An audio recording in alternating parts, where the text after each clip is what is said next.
Welcome back to our channel, where we dive deep into the most thrilling mysteries and character evolutions unfolding in Port Charles. Today is a fantastic day to explore a groundbreaking theory that could entirely redefine the future landscape of General Hospital and introduce a terrifying new era. The recent reappearance of Scout Kane in a significantly matured, rapid-age version has sparked an intense wave of speculation across the fan community.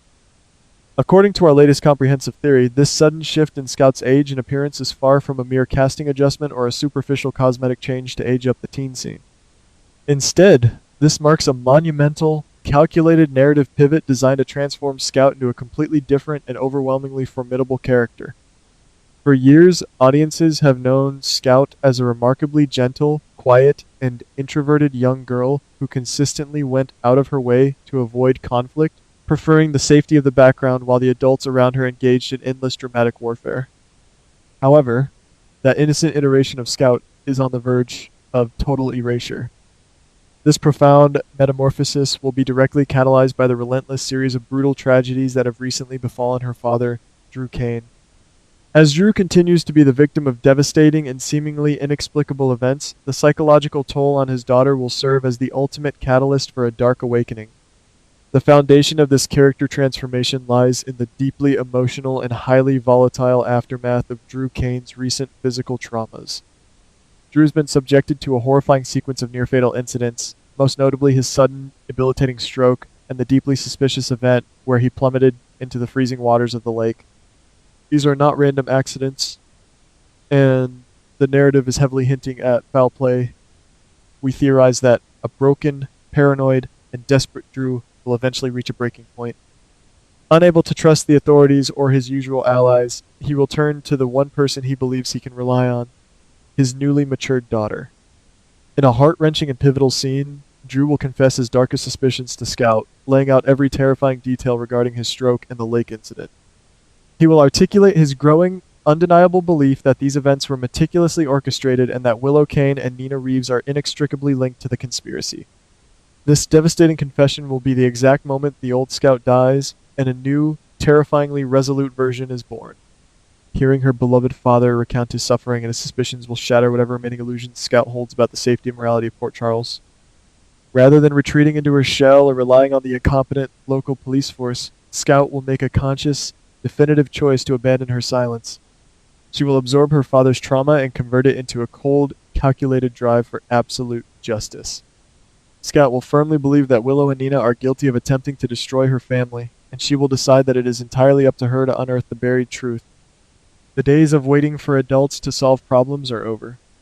Scout is preparing to take the reins, determined to force everyone who has harmed her father to pay an agonizing and public price for their transgressions. This brings us to the broader implications of Scout's sudden maturation. General Hospital is clearly positioning Scout to become the undisputed central figure of the new teenage generation at Port Charles. But she will not be walking this dangerous path alone. Our theory predicts that Scout will rapidly integrate into a highly specialized, fiercely loyal alliance with three other legacy children, Danny Morgan, Charlotte Cassadine, and Rocco Falconeri. Historically, this quartet has been depicted as a group of mischievous, rebellious kids who frequently caused headaches for their parents with their petty rule-breaking and typical adolescent drama. However, this dynamic is about to undergo a radical and highly sophisticated evolution. They will shed their identities as troublesome youths and forge themselves into a clandestine, highly efficient investigative syndicate, operating entirely under the radar of the oblivious adults who still view them as mere children. The genetic makeup of this new teenage syndicate is what makes it so incredibly dangerous, particularly when we examine Scout's lineage. The Cassadine blood flowing through Scout's veins is about to manifest with unprecedented intensity. Through her mother, Sam McCall, and her grandmother, Alexis Davis, Scout is a direct descendant of the most notoriously brilliant, patient, and ruthlessly goal-oriented family in the history of General Hospital. The Cassadines are legendary for their Machiavellian intellect, their ability to play the long game, and their utter refusal to abandon a vendetta. As Scout fully embraces these inherited traits, she possesses the raw potential to become the most formidable and terrifying character of her entire generation. She will combine the survival instincts of a private investigator with the cold, aristocratic ruthlessness of a true Cassadine heir, making her an unstoppable force of nature. The danger multiplies exponentially when we consider the involvement of Charlotte Cassadine. Among all the current descendants, Charlotte has consistently exhibited the most chilling similarities to her grandmother, the legendary and malevolent Helena Cassadine. Charlotte has already demonstrated a capacity for manipulation, stalking, and complex psychological warfare. If Charlotte and Scout join forces, uniting their shared Cassadine heritage and mutual grievances against the establishment of Port Charles, they will create an alliance of unparalleled danger. This duo will be the intellectual engine of the group, possessing a terrifying synergy that blends Scout's newfound righteous fury with Charlotte's inherent talent for dark, strategic orchestration. Together, they will be capable of outsmarting seasoned detectives and veteran criminals alike. The operational structure of the secret teenage investigative team will be a masterpiece of tactical delegation, utilizing the unique strengths and genetic inheritances of each member. Danny Morgan, inheriting the legendary stoicism, stealth, and observational prowess of his father, Jason Morgan, will serve as the eyes and ears of the operation. Danny will be responsible for tailing targets, monitoring movements, and gathering physical intelligence without ever being detected. Rocco Falconeri, drawing on the investigative instincts of his detective father, Dante, and the vast social network of the Spencer family, will act as the information broker. Rocco will exploit his connections, charm his way into restricted areas, and gather the necessary digital and social intel. Meanwhile, Scout and Charlotte will serve as the grand architects of the overarching strategy. They will analyze the data, connect the disparate clues, and formulate the complex plans required to corner their highly experienced adversaries. According to our extensive hypothesis, the primary and immediate objective of this clandestine quartet will be to uncover the undeniable empirical truth behind the tragedies that have systematically dismantled Drew Kane's life. Scout will refuse to accept the official narrative that these were merely unfortunate, random accidents. Her brilliant mind will lock onto the suspicion that Willow Kane's involvement goes far deeper than a simple bystander at the lake. Scout will hypothesize that Willow not only played a direct role in the near drowning, but also possesses critical, damning knowledge regarding the medical mystery surrounding Drew's sudden stroke. The teens will recognize that to take down figures as protected as Willow and Nina, they cannot rely on hearsay. They need irrefutable, concrete evidence that can withstand the scrutiny of the authorities and the powerful families that protect them. This intense search for concrete proof will inevitably lead the teenage syndicate directly into the orbit of Brennan. We theorize that Brennan will unwittingly become the most crucial linchpin in this entire convoluted narrative. Brennan is currently in possession of a highly secretive, heavily encrypted black box, a cache of hidden evidence that contains the exact documentation, recordings, or digital footprints required to expose the conspiracy against Drew. This black box will become the ultimate prize, the holy grail, for Scout and her team. However, extracting this box from a man as dangerous and well-connected as Brennan requires a level of sophistication that far exceeds a simple smash-and-grab robbery. The teens will have to execute a flawless, multi-stage heist, relying entirely on their coordinated teamwork and specialized skills. Instead of moving as a single, easily detectable unit, the group will compartmentalize their approach to isolate Brennan and secure the black box. The execution of this plan will be a thrilling display of their inherited talents. Danny will be tasked with tracking Brennan's every movement, learning his routines, identifying his vulnerabilities, and mapping out the security protocols surrounding the black box. Rocco will utilize his resources to run interference, perhaps creating a false trail or digging up leverage that can be used to manipulate Brennan's associates. Charlotte, utilizing her innate talent for theatrical manipulation and psychological warfare, will design and execute a massive, high-stakes diversion. She will orchestrate an event so chaotic and demanding of Brennan's attention that he will be forced to leave his stronghold unprotected. With the diversion successfully deployed and Brennan temporarily neutralized, Scout will step into the role of the primary operative.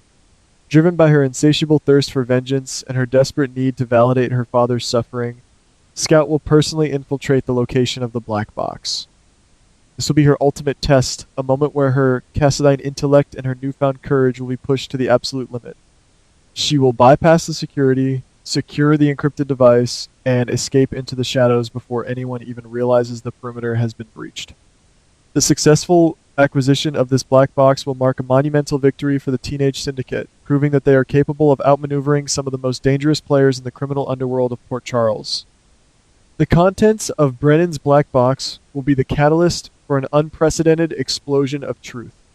When Scout and her team finally crack the encryption and analyze the hidden data, they will uncover a treasure trove of horrifying secrets. The evidence will definitively link Willow and Nina to the malicious orchestration of Drew's stroke and his near-fatal plunge into the lake. But the fallout will not end there.